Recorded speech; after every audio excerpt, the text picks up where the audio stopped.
Welcome. I'm Tracy Smith, and this is Here Comes the Sun, a closer look at some of the people, places, and things we bring you every weekend on Sunday morning. On this special edition, we feature interviews and exclusive excerpts from our sit-downs with 3 Oscar nominees. We begin with Adrien Brody. Brody plays an architect and Hungarian immigrant starting a new life in the U.S. in the aftermath of World War II in his latest film, The Brutalist. It's something he knows a thing or two about, his own family having moved to the U.S. in the 1950s. In fact, he told me he even used his own Hungarian grandfather as an inspiration for his character. Hi. Hello. Thank you. How are you? Thank you. I'm Adrien. Very nice to meet you. Pleasure. Captain Kate. On a boat called the Manhattan, Adrien Brody and I sailed into New York Harbor. Destination, the Statue of Liberty. Look at this. Look at this. Oh my goodness. Yay. Wow. You've been out here before? I have been out here. It's been some time. I spent time with my mom, who is an amazing photographer. His mom is also an immigrant who came to America in 1958. My mother and my grandparents fled Hungary during the revolution.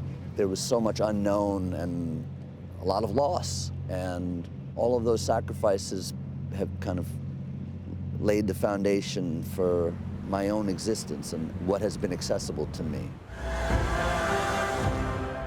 Adrien Brody's immigrant roots make his latest film, The Brutalist, a deeply personal one. It's a sweeping, decades-long tale of love, ambition, and a complicated American dream, all centered around one man, Laszlo Toth. I would like to draw something and present it to you. He's a Jewish Hungarian architect who survives the horrors of World War II and is forced to toil through poverty and rebuild. These are yours, yes? Yes. Tell me, why is an accomplished foreign architect shoveling coal here in Philadelphia? He's hired by a wealthy industrialist to build a massive community center in his brutalist style, a form of architecture that's light on decoration and heavy on concrete. Concrete. It's not very attractive. But fortunately, the building's aesthetic is not yours to resolve, Mr. Woodrow. To get Toth just right, Brody drew on his memories of his Hungarian grandfather. I remember my grandfather's accent was very, very heavy. And So do you hear your grandfather's voice a little bit in this character in Laszlo? Definitely. I conjure it up. I also knew every bad word in Hungarian as a kid, so I infused some of that in it that's not in the script. Oscar buzz is high, but at 3.5 hours, it requires a commitment. Were you at all worried about the duration of the film?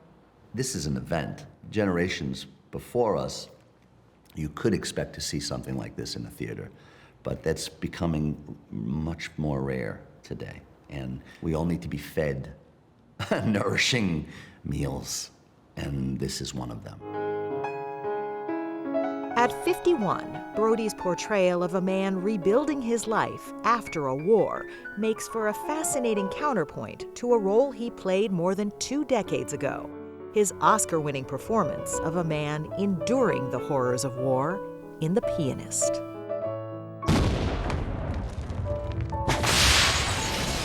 I'm sorry, I did my best. The certificates would save us. To play Władysław Szpilman, the real-life pianist who survived the Nazi occupation of Poland. Brody virtually starved himself, losing 30 pounds, all while learning to play the piano. I learned to play Chopin. The focus on that quelled the pangs of hunger. The music quelled the hunger absolutely, pains? Absolutely, because it was a kind of meditative, intensely focused activity where I was memorizing, and I became quite proficient at playing minutes of Chopin's Nocturne and a Ballade, and I don't even read music. At 29, he was the youngest man to ever win the Oscar for Best Actor. The child of an immigrant was living his own American dream. Do you remember running up and down these streets as a little guy? Yeah, I lived on these streets. I used to get in a lot of trouble here. Adrien Brody was raised in Queens. His father, Elliot, is a retired teacher. His mother, Sylvia Plahi, is a renowned photographer. As an only child and the son of a photographer, I was her favorite subject. And so I had a lens from a very nurturing and ever-present perspective on me. And I think that also helped as a film actor. You were comfortable in front of a camera, Yes. thanks to Mom. Yes, thanks to Mom. He dabbled in magic, calling himself the Amazing Adrien, but settled on acting by middle school. At 13, he landed a leading role as a rebellious orphan in a made-for-TV movie, Home at Last. I haven't seen anything that looks like fun. All I see is rules and work. I remember thinking how I never wanted it to end. And that sense of joy that I get from it and that immersion, it's never gone away. Brody aged into a mohawked punk rocker in Spike Lee's Summer of Sam. You think I'm the son of Sam, really? You think I'm the son of Sam? Come on. He's carried a blockbuster like King Kong and shown some whimsy in his 5 films with director Wes Anderson. I don't get it. Of course you don't. Am I too old? Of course you are. Why is this good? It isn't good. Wrong idea. He's given me a lot of opportunity to do comedic work, more overtly comedic stuff, which at the time when we started working together, I think people just thought I was a serious actor. The Brutalist is a return to his serious side. Who do you mean? There are people here. They do not want us here. And maybe a reminder that, as an artist, Adrien Brody is up for anything. It's a nice moment right now. It's a very nice moment. When you're not working, what makes you happy? Lots of things. I need to be creatively immersed. So that may be fulfilled through cooking, through painting, through making music. I'm a pretty good cook. What do you make? I mean, hot dogs. No, I'm kidding. What do you like? You tell me what would you like. I can whip something up. You can come over one day. Come see the artwork. I'll whip up something to eat. Can make some good cocktails. You're a mixologist as well? Oh, I can hook it up. Okay, what can you not do? Keep my mouth shut. You need to learn that one. And on that note. And now, here's an exclusive extended interview from my chat with Adrien Brody, something you can only see right here on Here Comes the Sun. Were you always steadily working? Because I think to an outsider it looks like, oh, you always were steadily working. Were there peaks and valleys? Oh yeah, of course. I mean, a working actor, doing independent films, it's a challenging journey. It really is. Like I said, I've been doing it for so long, so you look back and you go, yeah, well, there's a body of work there, but there were plenty of intervals between that where it was quite hopeless, and you never knew if you'd get another job. I mean, that was the hopeless, really? Oh yeah, I mean, yeah, I hopeless, but I'm dramatic. I'm an actor. It was. You had no sense whether or not you would get meaningful work ever again. How did you prepare for this role in The Brutalist? I've had a lifetime of influences and preparation, so to speak, to portray Laszlo in this movie. And it's a character that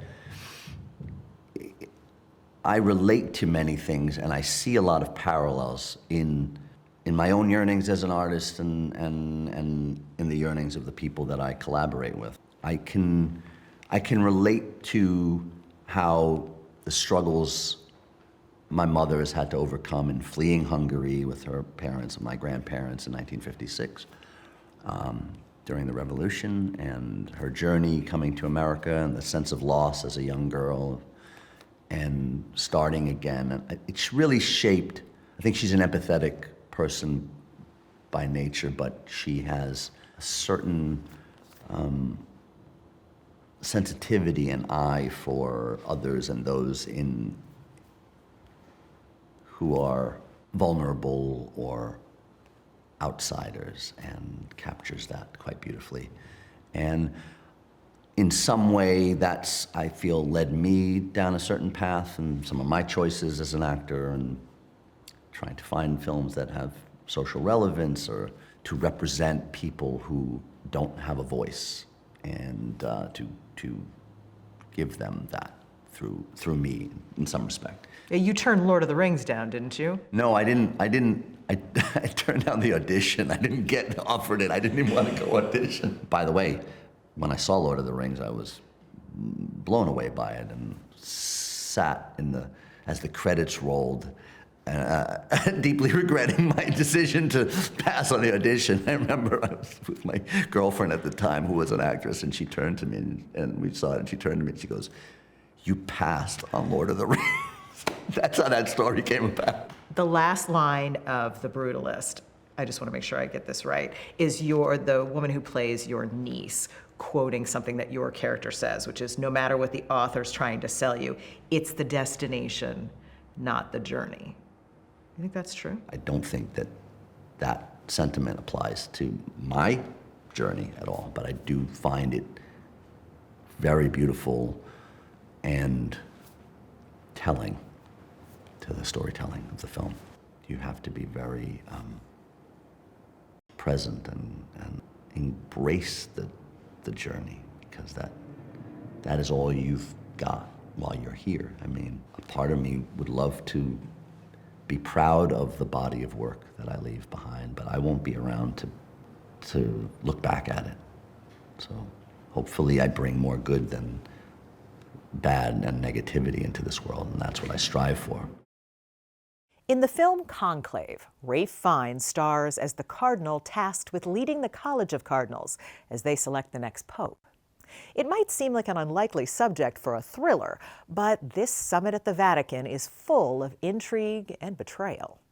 Martha Teichner caught up with Fiennes where Conclave was filmed, in Rome, Italy. The throne of the Holy See is vacant. In Conclave, based on the Robert Harris novel. What happened? They say a heart attack. Ralph Fiennes is a Vatican insider, the cardinal tasked with running the gathering of the entire College of Cardinals in Rome to select a new pope. This is St. Peter's Square, magnificent, serene, the public face of the Vatican. Just beyond it, the Sistine Chapel. Inside, also magnificent, where the election of a pope is concerned, literally, the room where it happens. But as imagined in the film, not serene at all. Conclave is a taut thriller. How has this been kept a secret for so long? With a shock of an ending you just don't see coming. This is a conclave, Aldo. It's not a war. It is a war. It also stars Stanley Tucci, John Lithgow, and Isabella Rossellini. It's not my job to go hunting for secrets. Fiennes, as Cardinal Thomas Lawrence, navigates the intrigue, the treachery even. You should be careful, Thomas. Of papal politics. A reluctant player, consumed with doubt. If there was only certainty and no doubt, there would be no mystery, and therefore no need for faith. This doubting Thomas is a very Ralph Fiennes sort of character. I like characters that have contradictions inside them. And Lawrence, as soon as I read it, I love this. This is a human, he's not a saint. He's a good man trying to find his way. I was brought up a Catholic, and then I rebelled when I was 13. My mother was a committed Catholic. So God questions have been in my family since I was a child. Did you come away with anything answered of your own questions? No, I came away with more questions.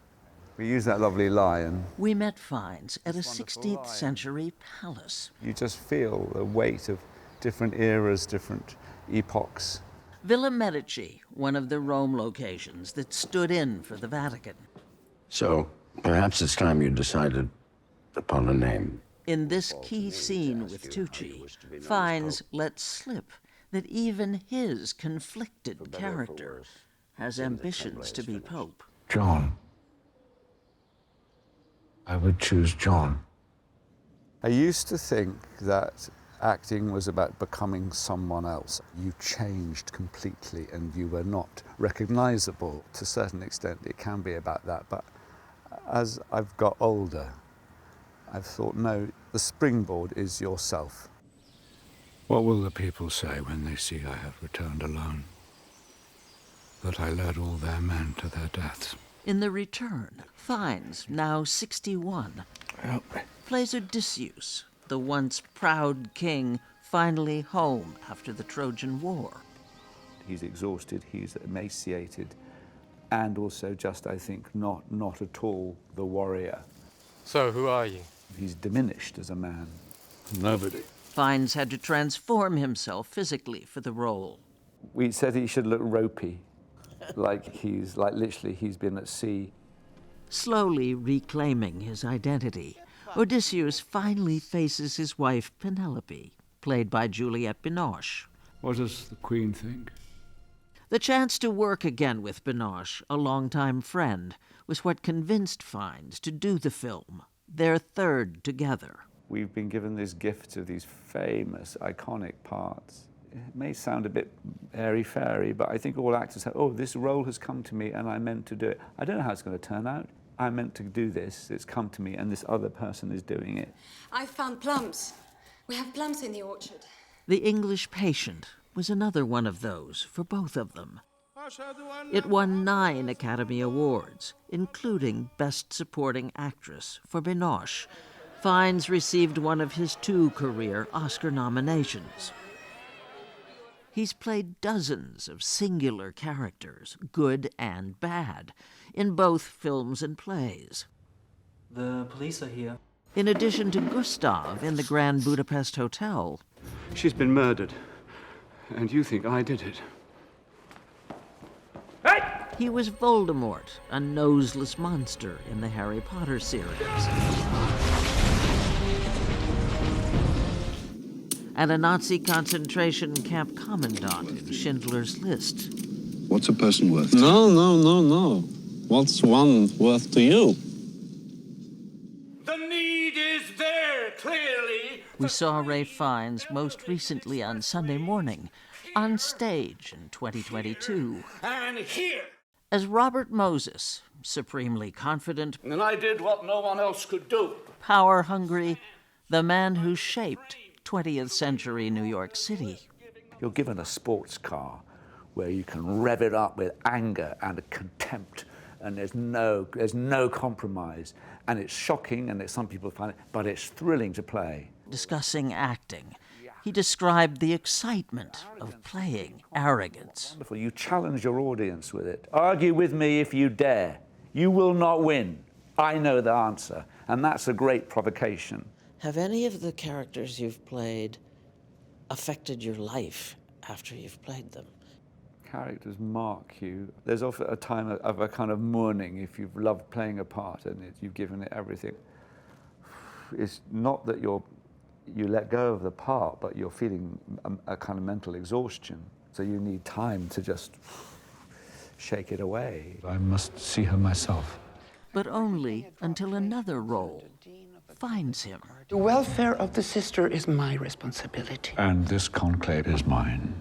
People sometimes say, what do you want to play? And I go, well, I could tick off a few Shakespeare parts or well-known Ibsen parts, but actually that's not really it. I want to be surprised by a new script, something I've never heard of, and you go, oh, yes. Oh, my God, what is this new thing? I've not heard of it, I've not read the source material, and this all feels good, it feels right.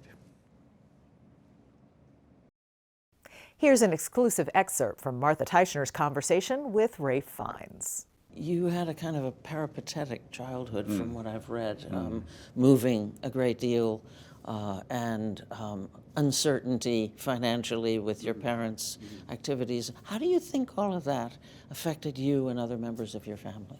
We've all, I think, I've talked about it in interviews, and I know my brother Joseph has mentioned it in interviews, and where we were loved by 2 wonderful parents.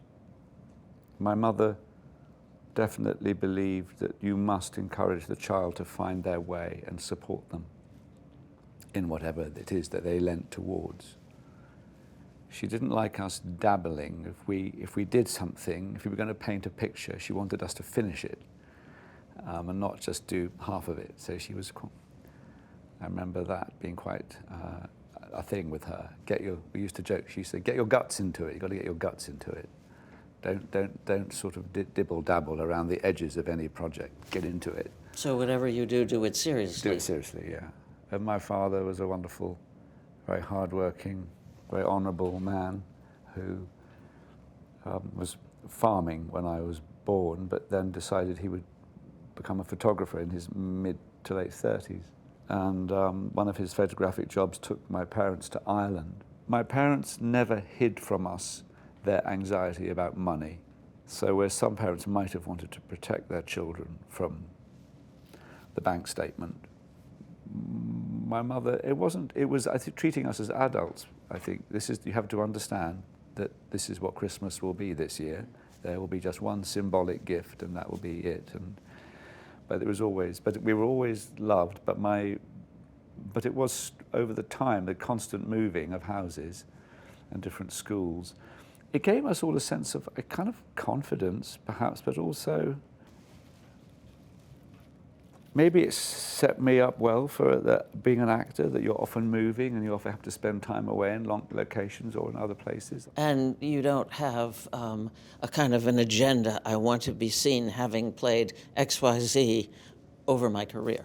I have a little bit of that with some Shakespeare parts, I suppose. I think I wanted to be an actor because of Shakespeare, because my mother put on Laurence Olivier's speeches on the record player, and that was my induction into acting. The theatre was Shakespeare, and that's when I decided to audition for drama school. It was my one dream was, I didn't think of films. I said I want to play Hamlet, and I suppose having played a few, maybe will I play Prospero again? I've just managed a rather grey bearded Macbeth, so maybe there's a Leontes to attempt, maybe. The Duke in Measure for Measure. Yeah.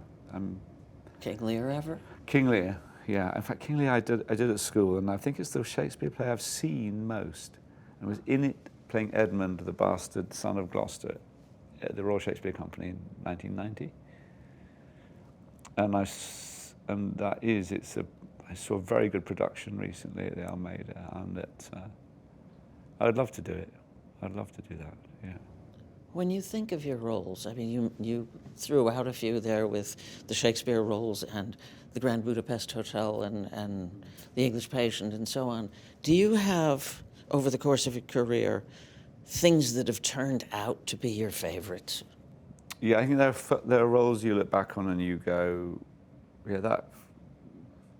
I mean, I can't watch films back very easily. I always sort of feel slightly uncomfortable. Oh, that could have been better. Or I don't know.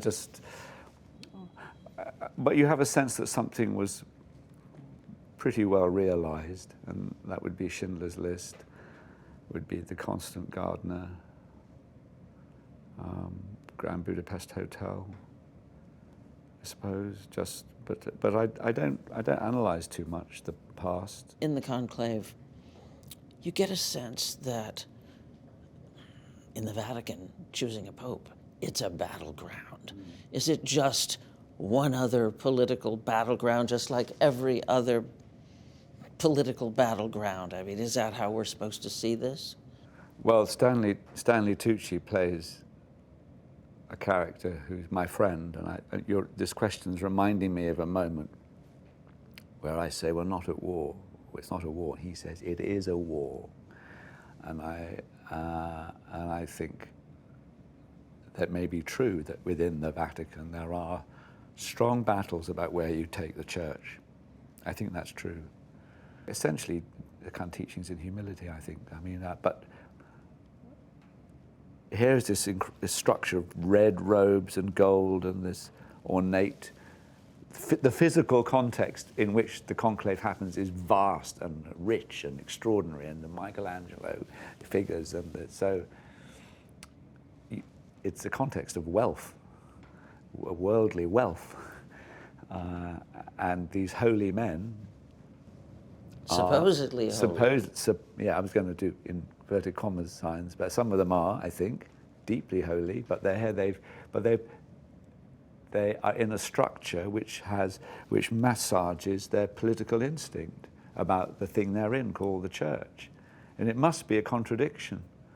And I guess there must be cardinals who are. Doesn't the Catholic Church? It has the safety net. Your sins will be forgiven. So I guess there might be, whatever I have to do this, I'm a cardinal, I want executive power, this is what, the Pope has to make edicts. There has to be, this is the rule, this is the current interpretation of this text is this, meaning this can happen, this cannot happen. That is like a law. There are laws being made, interpretive laws, and I don't know if I'm talking rubbish here, but I think it all becomes political. And so the simplicity that must be at the heart of the spiritual teachings of any preacher, Jesus or not, it must shift away from that. And therefore, once you have politics and executive decisions, you have wars, you have opposition. For most of her career, Demi Moore felt pressure in Hollywood to maintain a certain body image. When she filmed Indecent Proposal in 1993, she would bike from her home in Malibu to Paramount Studios every day, 30 miles each way, to make sure she stayed fit while she was nursing a new baby. Now, at 62, Moore tells me her body image was everything at the time. But today, it doesn't matter to her that much at all. How long have you lived here? Since 2005. It's had some interesting incarnations. It was a house with 3 kids, and now it's just me and my silly pack of dogs.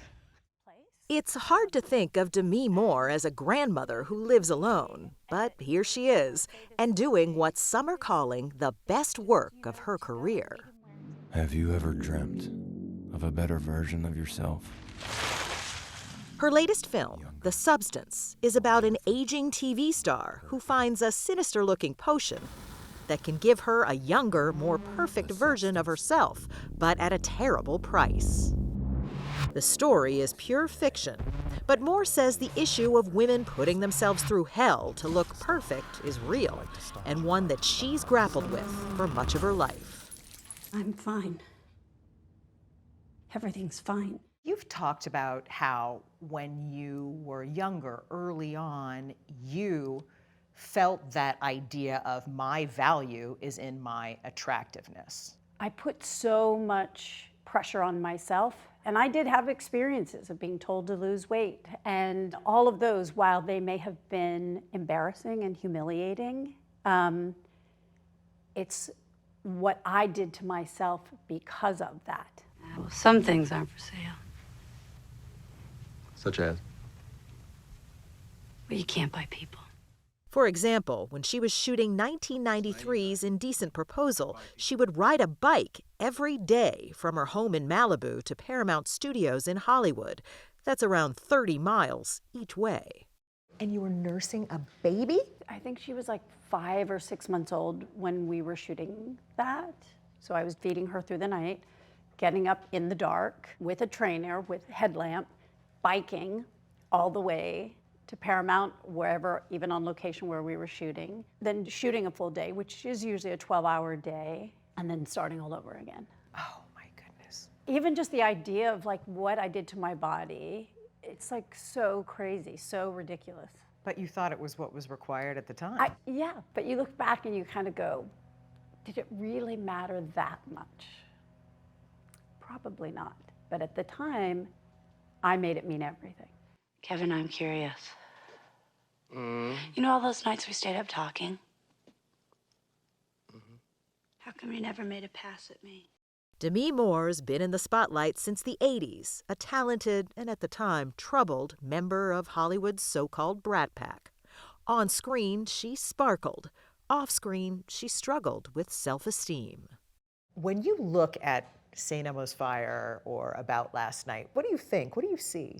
I just have a lot of compassion for what a scared little girl I actually really was, even though I didn't let anybody see that. Even though you came across as so confident. And if I could go back, I would give her a hug and say, it's okay. It's okay. It was okay.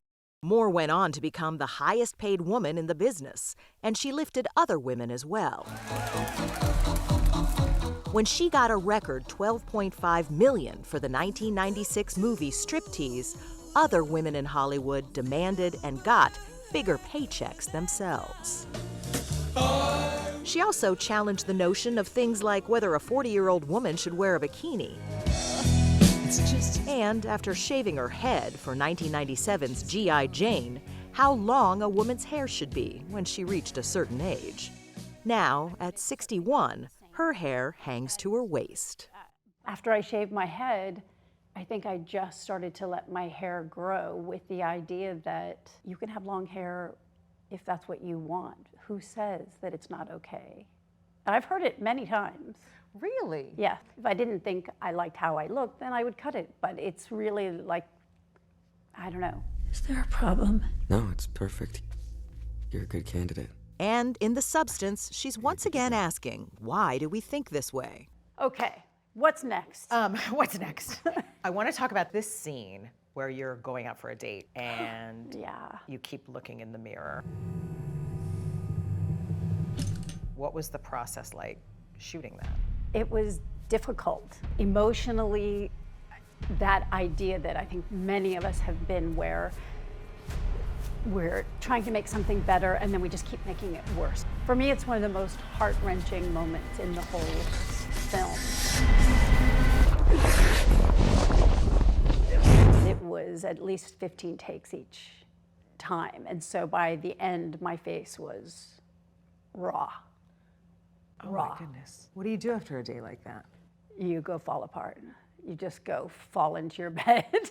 For you personally, today when you look in the mirror, what do you think? It fluctuates. Some days I look and I'm like, wow, that's pretty good. And some days I catch myself dissecting, hyper-focusing on, things that I don't like. The difference is now I can catch myself. I can go, yep, I don't like that loose skin. But it is what it is. So I'm going to make the best of what is, as opposed to chasing what isn't. Give me an example of that, something that maybe you chased that in retrospect you lost something. It's like this idea where I go, I used to think, like my face, it's like, so chubby, I have no angles, I have nothing. And then you're like, yeah, but now it's like loose. I wouldn't mind some of that chubbiness back in the right places. So today is the day that you usually go visit Bruce? I mean, when I'm in town, I try to go over every week. Moore has 3 grown children with ex-husband Bruce Willis, who's now living with dementia.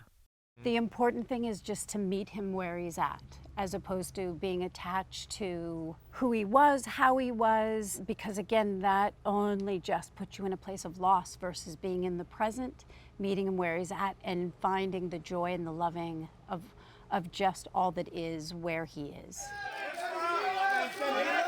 It seems Demi Moore has found peace with the things that are beyond her control, a wisdom and a freedom that, if we're lucky enough, come naturally in a long and interesting life. I think that I'm sitting in a different place in my life than I've ever been. I have the most autonomy. My children are grown. I have my most independence that I've ever had. And so I just am really trying to focus on what really brings me joy. I don't like to project and say, well, this is where I want to be, because I don't know. I don't know where I'm going to be. But I know that it's an opportunity for me to actually have a good time. Again, an extended talk from my conversation with Demi Moore, something you can only see right here on Here Comes the Sun. Do you really think that Hollywood is changing when it comes to aging women? What I see is that there's a lot more representation. There's a lot more diversity. There's not just one set ideal or one aspect of beauty that is the only standard. And I think in terms of roles, there's a lot more interesting, complex female characters that I think have emerged. I think that there's still progress that needs to be made. I think that there's still, and one of the lines in the film that always really struck me was when I think Dennis Quaid is making the reference to a woman's fertility, like, being tied to their value and desirability. And again, there's an aspect that kind of, and I like to say up until now, kind of put women at a certain age or time in their life as like, well, you're now relegated to this corral because you can't be that. And I just don't think it's the truth. I don't think that is the truth of who we are as women as we get older. And I think, again, like the film, there's a part of that we as women have bought into. And so if we want to change this, then we have to change how we're looking at it, how we're holding it, and how we see ourselves. We can't wait for it to change on the outside. We have to be that change. Do you like stepping out of your comfort zone? I think it's the only way for us to grow. It's the only way to, and I feel like the greatest moments of growth in my life are when I've had the courage to step out of my comfort zone. Like? Just in general of, sometimes it's just stepping outside of my house. I don't know. Let me just think about that. I don't know if there's any one moment that jumps to mind to really give you as an example, but anything that I think challenges a limitation, but in particular the things that really push you into your vulnerability. It's not where any of us are really comfortable, and yet intellectually I know how powerful it is to be in your vulnerability. It's one of the places where we connect the most with each other. Even though it's really scary to get there. Yes, because, it feels exposed. It feels like you're laying yourself out there where you could be hurt. And we all have a natural sense of wanting to be protective. I've read a few articles that are calling this film, Demi Moore's comeback. Do you like that? I mean, I think it's catchy, but... Is it a comeback? I mean, I think, I don't know. It's not like I really went anywhere. I think there was a pause to a certain degree where I was putting my energy and focus in other places. So, but I don't think of it that way. But I understand it. I understand how that could be seen as because there hasn't been a film in particular that has probably been as in the forefront like this that I've had the opportunity to do in a while. I'm Tracy Smith. Thanks for joining us. We'll see you here next time on Here Comes the Sun.